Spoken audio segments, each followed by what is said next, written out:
Oke, selamat pagi. Selamat datang kembali pada mata kuliah Statistika 2. Baik adik-adik, minggu ini kita akan melanjutkan pengujian untuk uji hipotesis dua kelompok sampel berkorelasi. Nah, minggu lalu kita sudah membahas tentang bagaimana pengujian untuk data yang parametrik. Data yang bukan data yang parametrik, menggunakan statistika parametrik.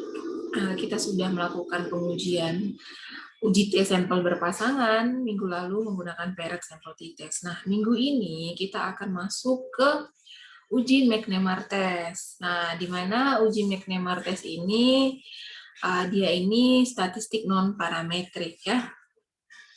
Jadi McNemar test atau tes McNemar ini dia itu salah satu uji non parametrik untuk dua kelompok sampel berkorelasi.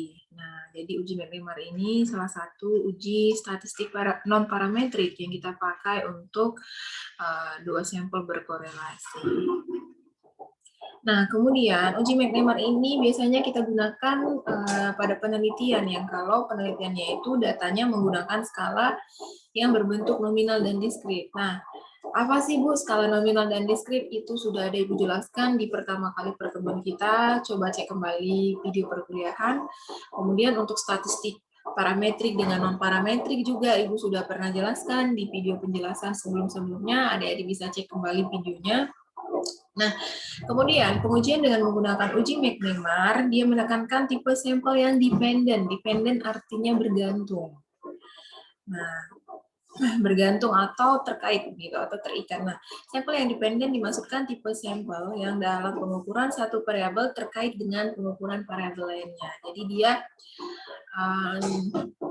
terkait begitu, tidak bebas, dia itu bergantung. Nah, penggunaan uji McNemar test menekankan pada aspek pengujian sebelum dan sesudah perlakuan. Nah, sebelum atau sesudah perlakuan ini kita sering sebut juga dengan pre-test dan post-test. Nah, uji McNemar dapat dilakukan menggunakan bantuan SPSS. Ya, betul sekali, tetapi di sini kita menggunakan pengujian dengan rumus manualnya terlebih dahulu. Nah, ini untuk rumusnya.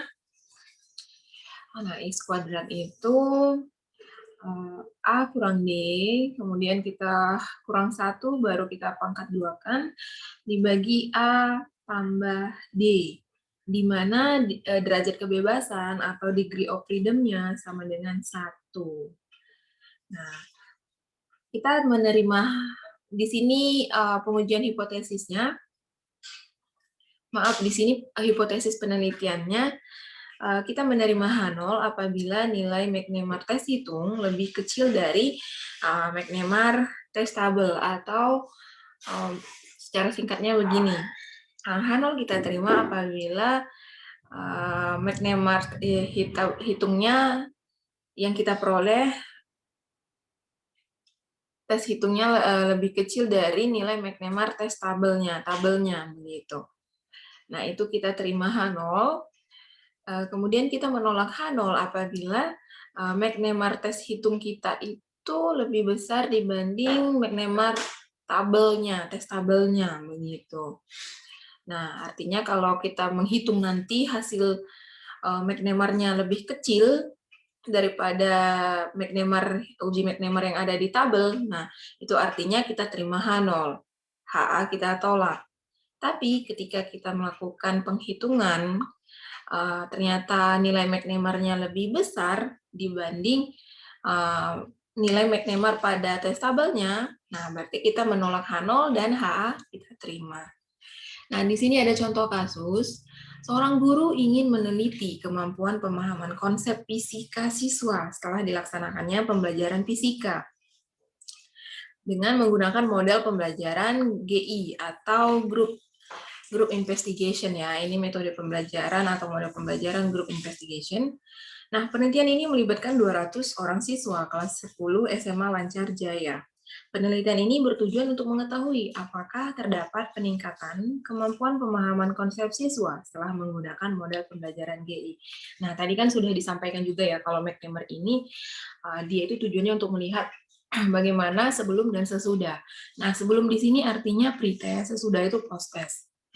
Nah, jadi di sini kita ingin melihat bagaimana sebelum dan sesudah penerapan metode pembelajaran GI ini. Bagaimana dengan